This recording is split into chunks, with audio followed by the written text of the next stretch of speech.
Well, my friends, I am back.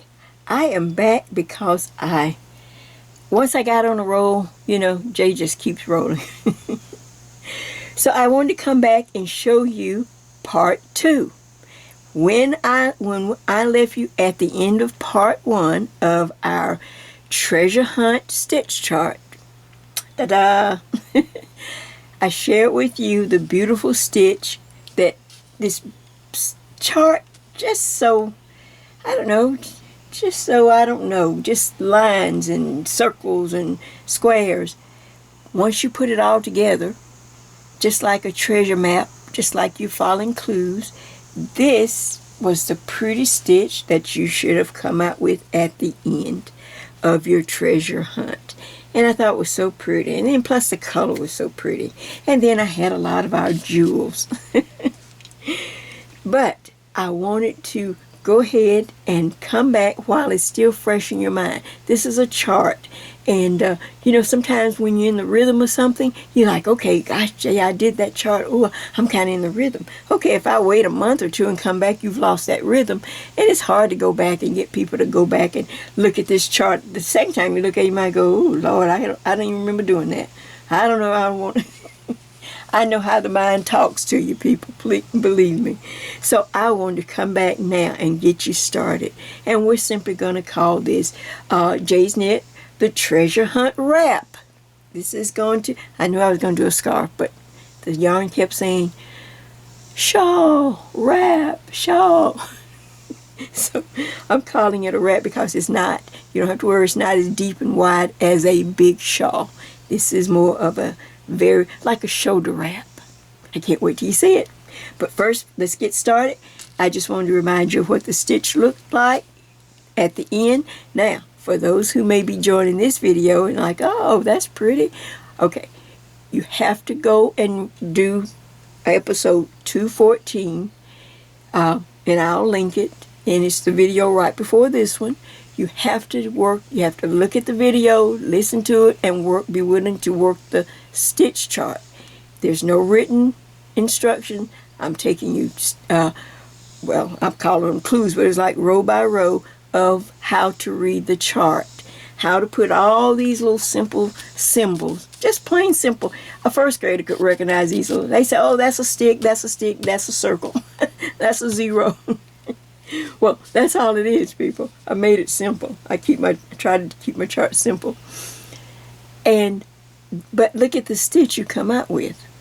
So you have to do episode 214, the chart. Okay, it's a 16-row chart, and then you'll be ready. Once you get it, to come back, because I'm not going to do any of the knitting here. I'm going to get you started, and then that's it. You'll just be working from the chart, because if you did episode 214, you would have taken a screenshot of the chart. I made sure you got a good screenshot so you can take of the chart, and then, you work from there. All right, so I just wanted to show you that. Now let's get to the shawl real quick. I've dallied enough. Now, of course, I can't get the whole wrap, not shawl, but wrap in the picture. But I'm gonna take you to each little part. But first, I want to start in the very back, which is where the chart goes. The treasure hunt chart, goes here, and I want you to see how shallow it is. It's not a lot of knitting, but there's a chart, and then we go into regular stockinette and then some garter stitch. But I want you to see how it looks and look at the pretty scallop. Now that's the stitch.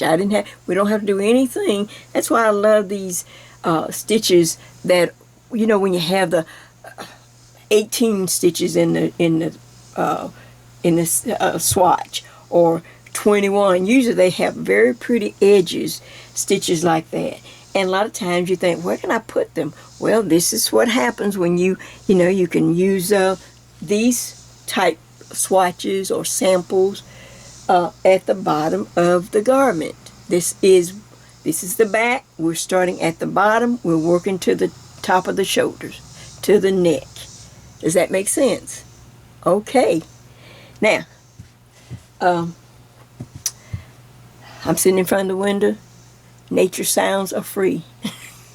If that's something you don't like, hey, I didn't make it. You know who made them, so I'm doing the best I can. It's hot. All right, so, but here's the bag. Isn't that pretty? Let me hold it up a little bit so you can see it once. Can you see that? I'll speak up and try to drown them out. Trying to, what are those things? Are those cicadas? Are they crickets? What are they? They're up in the trees, I guess. We have a lot of pine trees here. All right, hold on a minute. I'm going to move it around. Now I've moved it to one edge so that you can see where we're going to put the increase. The lace is center back of the wrap. You just knit it from the chart, and we'll go over that in just a minute. But then you got to have some way to grow this so that it lengthens out. Like I said, it's not as sharp as a shawl or anything, so it's more of a dull, you know, it's not quite as pointy, okay? Can you see the little shape of it?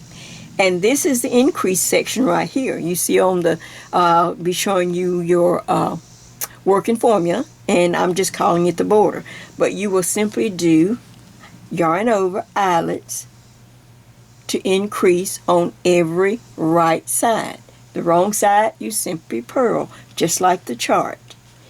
On the chart we purl, on this we'll purl on the wrong side, but this is, you know, where the increase side. And again, this is also the base of the bottom here is done in stockinette. We're going to knit on the front, purl on the back until we get up to the garter where you knit every row. So now you can see how it grows, and you can see how shallow it is. But it's so pretty because it stays up high on the shoulders, and then you can, hopefully I've given enough that you can wrap it a little bit, or you can throw one side over. And I did it all just simply, just calculating by math for your formulas. All right? So now the next thing we need to do, well, no, I want to show you how it looks in the front. And I got some other explaining to do. I know you're going to say, Jay, now you got some explaining to do. What is that? This is, let me show you how it looks in the front. Or when you, let me just see if I can push that up. Let me take a shot. See how it looks on the camera. Hey, bird, move bird back. There's the outside. Now I'm going to move the camera down just a little bit.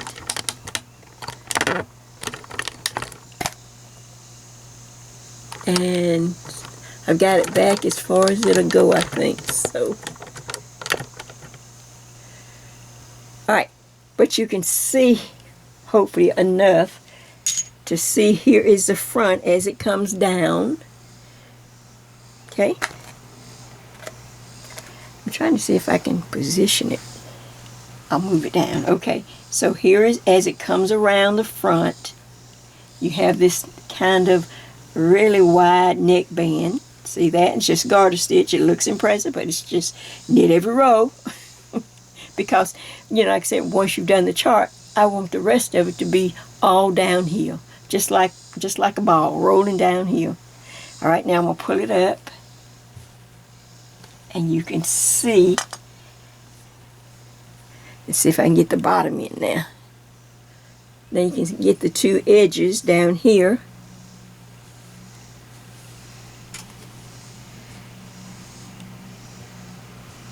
Here's the two little front points. And there's my little, I put some fringe. You can put tassels or anything else you want. Sometimes I hang charms on mine. Okay.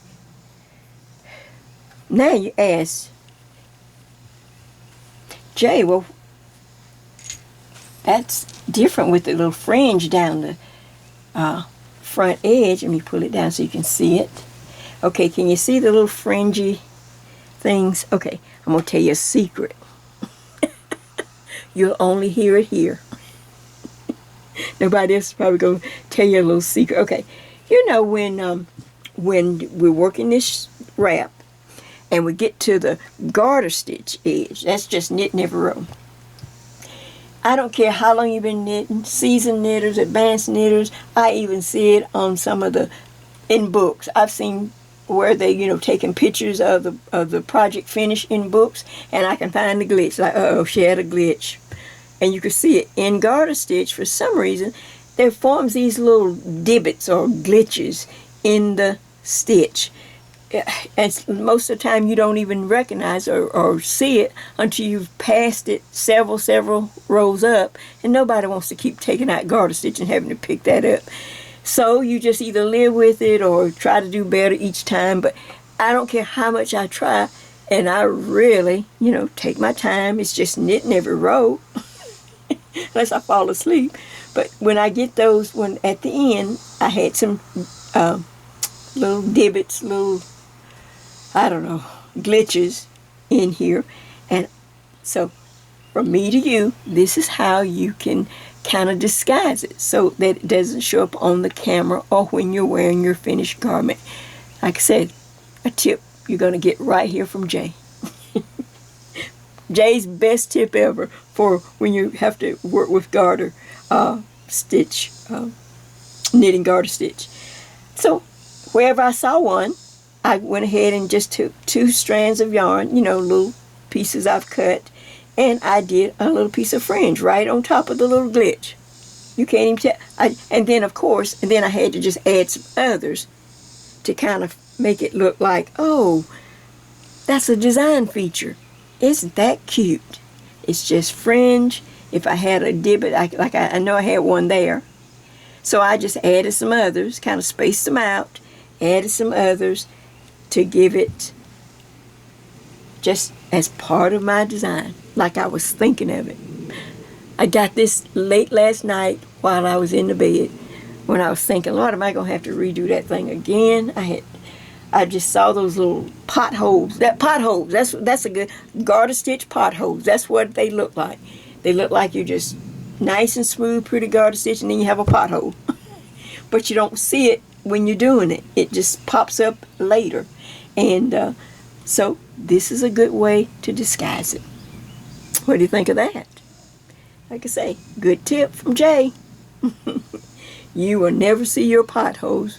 Now, of course, you can think of other things. You can put beads over, you can put buttons. You can disguise it in other ways. But I thought this was cute and different, so I put the fringe. All right, I will be back and get ready to share with you the formulas for Jay's Knit, the Treasure Hunt Wrap. Potholes and all. Disguise potholes. All right, back in just a minute. Now, if you have been working with me, you know that I come up with what I call a working formula. I try to save you a lot of the math. When I first started, I tried to, go through some of the math and show you how I got things, that it just didn't pop out of thin air or something. That there was, there was things you could do to try to come up with numbers. Well, wraps and shawls, I think, are real easy because they're kind of a straight line type design. It's not like a sweater where you got to fit all these moving parts and all the math has got to kind of add back up to make sense. So here is my working formula for my treasure hunt wrap. And I'm going to go ahead, let's see if you can see it. Maybe if I pull in just a little more, you can see it and I don't have to pick it up. All right, so this is for, hopefully you can see, this is for small size. I just simply had one. That's what the sample was, so I thought, let me go ahead and put the numbers out there. This is for a small size. If you kind of, you wear, like I said, my sizes are very general. The kind of thing you get at TJ Maxx, or you go to Target and you buy a shirt off the rack. It comes small, medium, large, 1X to 2X, 2X to 3X, 3X to 4X, like that. And you don't need any shaping for this. It's just a wrap. So I'd say a small, you're going to have 8 repeats of the chart from episode 214, the Treasure Hunt Stitch Chart. It is 16 stitches plus 1.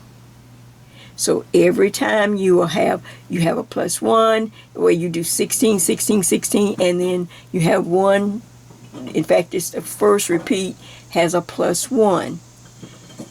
So 8 times 16 plus 1, I had 128, plus the 1, you're going to get 129 stitches.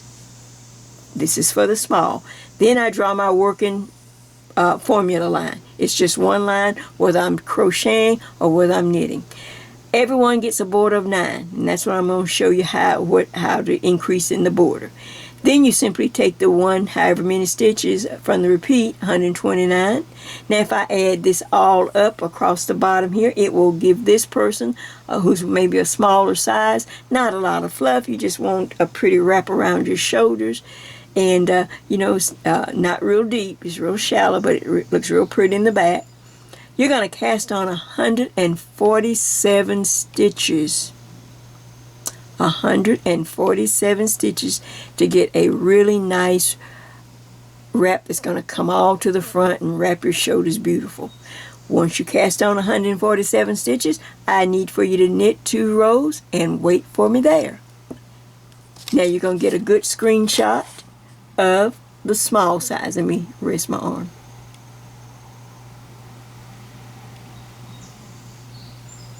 Alright, let's move to medium to large. Since I had that small, so I just went ahead and put medium to large. And large, I think we're going to go with 9 repeats. 9 repeats of this 16 plus 1 lace stitch. So if I take 9 times 16, I'm going to come out with 144 plus the 1 makes it 145. Now I draw my formula line. Everybody gets a 9 stitch border. So if you add all of your numbers up, you will come out with a cast on of 163 stitches. Knit 2 rows and wait for me there. Let's get a good screenshot so that you'll have your formula.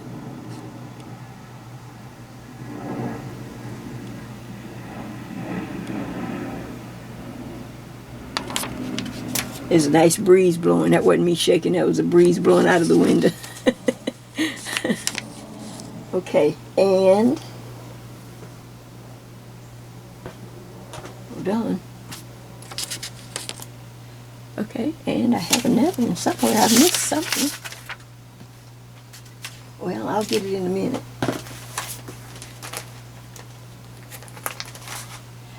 Alright, the wind blew it somewhere. I'll get it. Alright, so now here's my size. 1X to 2X. I'm going to, or I would have 10 repeats. 10 repeats of the 16 plus, and then add the plus 1. So 160 plus 1 equals 161. There's my line there. My borders are 9, just like everyone else's. I add this all up and I come up with a cast on of 179 stitches. Knit 2 rows. And I will be ready to meet you. Now let me get there was one more for, I think, 3X to 4X. I'll be right back.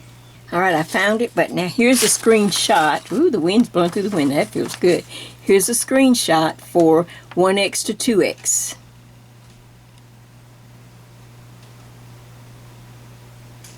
Alright, now last but not least.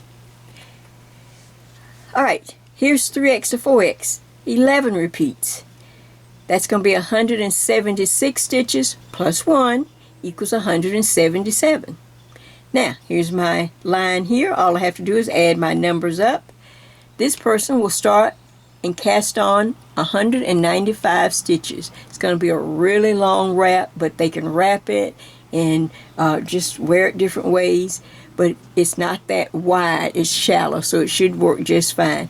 195 stitches. And of course, knit 2 rows and wait for me there. Now I'm going to bring this one up for a screenshot.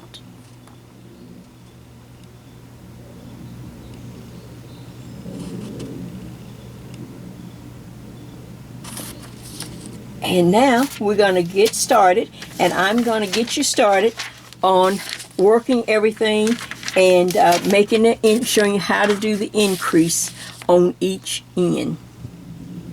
Alright, get you some practice yarn and some needles, and I will be back in just a minute. Now let's get started. and so that I can share with you the simple little increase. All right, first of all, you're going to need an assortment of markers. You knitters, you know how to knit. You know you need plenty of markers. But get quite a few of one color that's going to separate every repeat, since these are, the repeats are long, and there's a lot of yarn overs. So if there's any mistakes, you'd like to be able to find the one repeat that may be where you left off a yarn over without having to go all the way back. So for all the repeats you're going to have to do, separate each one with the same color marker. So for instance, on mine I would use white, say, because I have a lot of these. You know what these are? These are little curtain things. You get it where you get the draperies. They're little round things. I don't know. I saw them, and I just buy them by the packs. But they're over in the drapery department with the draperies, like at Hobby Lobby or somewhere. All right, and then you're going to need some other colors for your beginning, and then just have some of these. You never know what you might need these for, to flag something, or just have a couple of those. So I have knit 2 rows on my little sample. Like I said, I'm not going to do the chart. I'm just going to pretend. So the first thing I want you to do is, on your schematic, on your working formula, we have a 9-stitch border on each end. I'm speaking up so you can hear me. Oh, so what I want you to do is go to the very end and count in 9 stitches. 2, 4, 6, 8, 9. And go ahead and put some kind of, I'm going to use one of these so I can take it out later. And you're going to go 2, 4, 6, 8, 9. 9 stitches from that edge. Always count from an edge. Then come on this edge and count in your 9 stitches. 2, 4, 6, 8, 9. Put in one of these markers. Always count twice. 2, 4, 6, 8, 9. So there are my 2 borders. All this is my pretend chart. All my repeats. Whether you have 8 or 10 or 11, whatever you have. That's what you will be working from the chart. So now let's get started. Let me show you how easy it is. I'll just move some of these out of the way so you can see it. I'll need these 2 though. All right, let's see if I'm close enough, if I'm in the frame. Now I can come in now where I was trying to get. Yep, it's real easy. I don't think you'll have any problem seeing this. All right, so here we go. First thing I want to do is to knit 3 stitches in this 9-stitch border. So the first 3 stitches will be our really edge border. So 1, 2, and 3. See that? Then I'm going to put a marker. I'm going to make mine a yellow marker so I can tell it from the other markers I would use in the actual, from the chart. So the first 3 stitches is your edge border of this shawl. Now, once you put that mark, I want you to yarn over. There's your increase right there. Now I'm going to knit to this place I have marked. So I've got 9 stitches that separate before I actually start the chart. So I knit all the way up. See?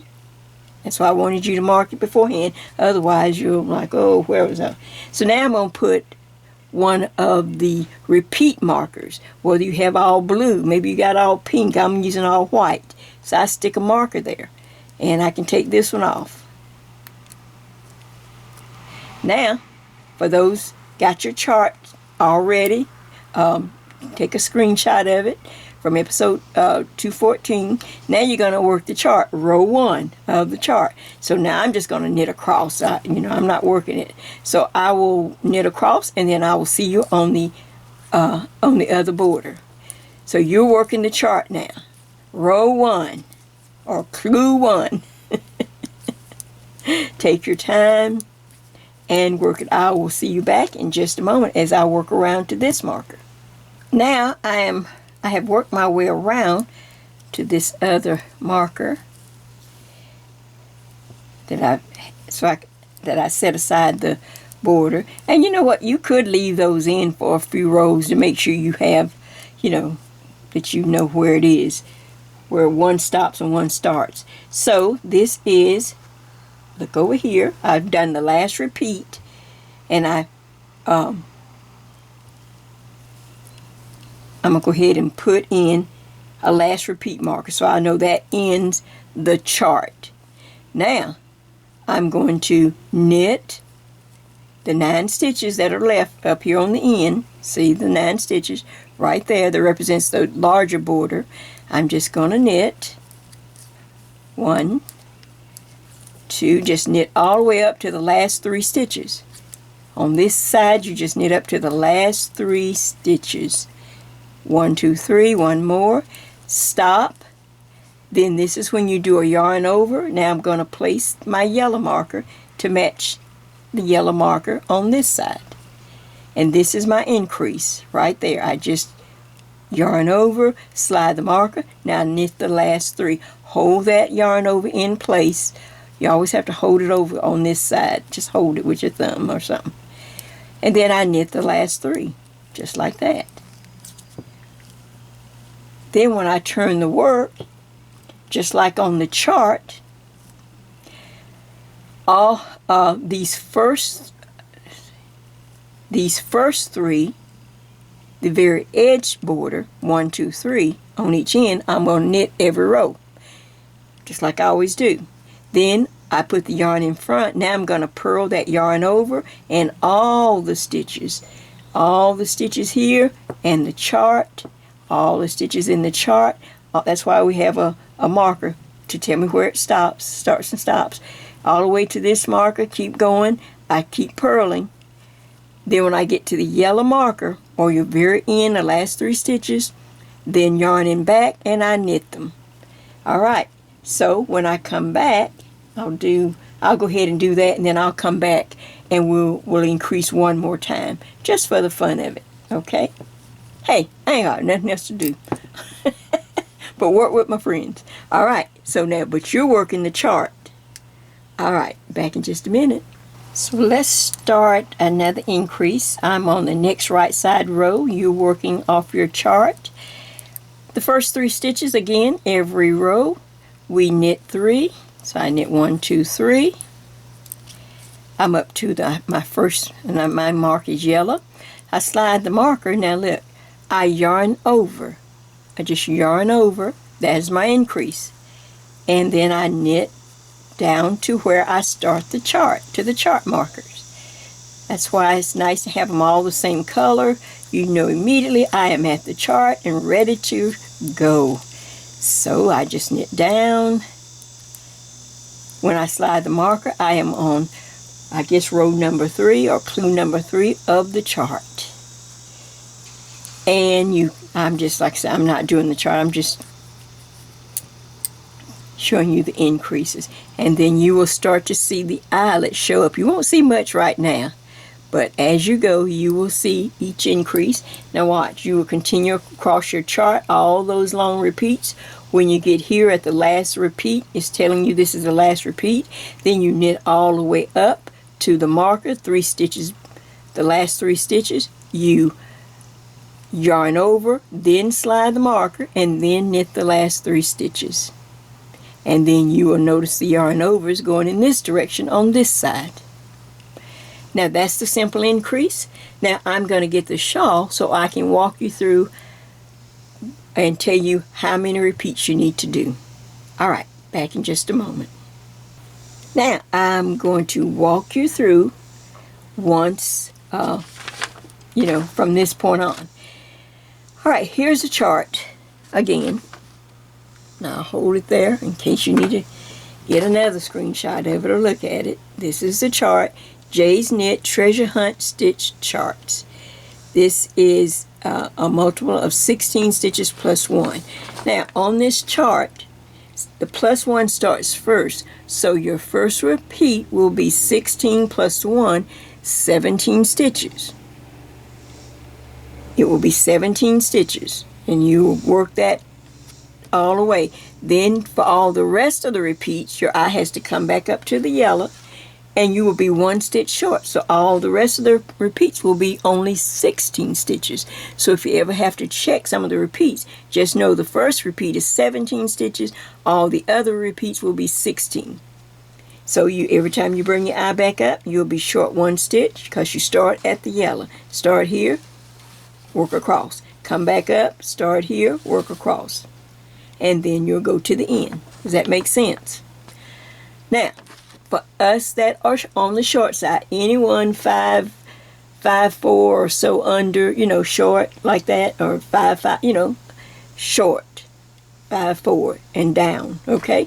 I suggest that you repeat, this is what this one is, repeat the chart twice, 1 through 16, again, 1 through 16.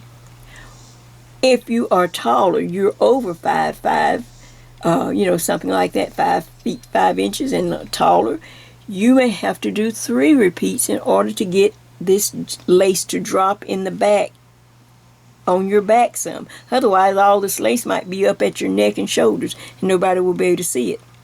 So I suggest, taller, just repeat it 3 times. 1 through 16, 1 through 16, 1 through 16.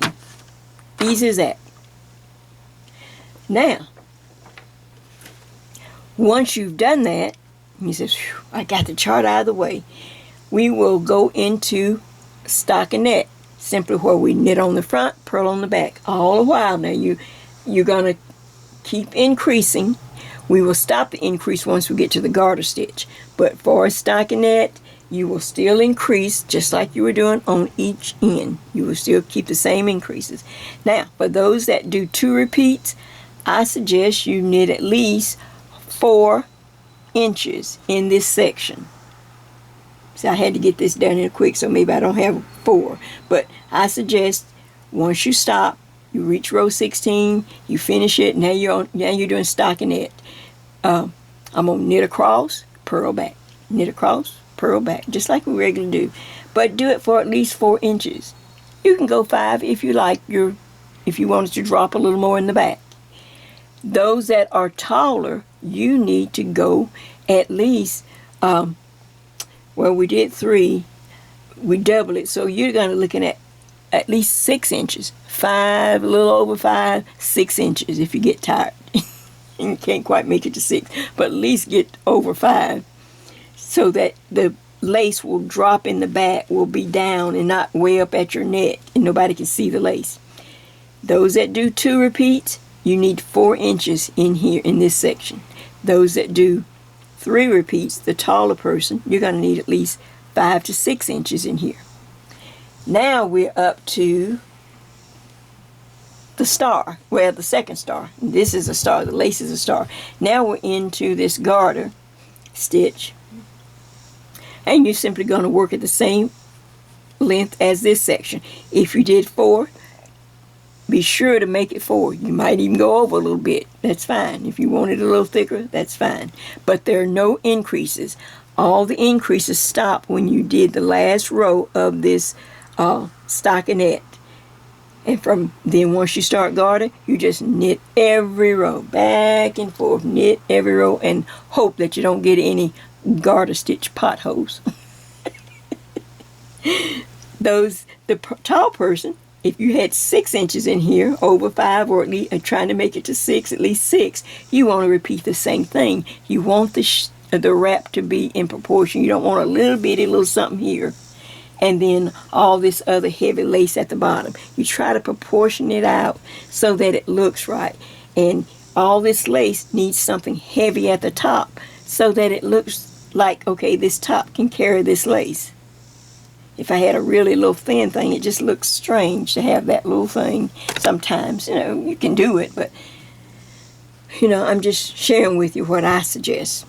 So, if you're taller, you're going to go 6, at least 5, but try to get it to 6, and then you're going to repeat the same inches up here. Now, when you get ready and you get all the way up to the top and you finish, and if you want to add a few more rows, that's fine. That's up to you.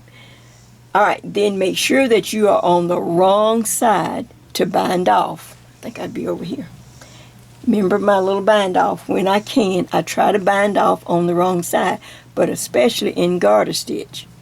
So now I'm on the wrong side. I've finished all my garter rows. Everything looks good. And you simply start out with knit 2 stitches, reach back and bind off in the knit position. Going in the knit position. You're on the wrong side because you can tell it's on the wrong side.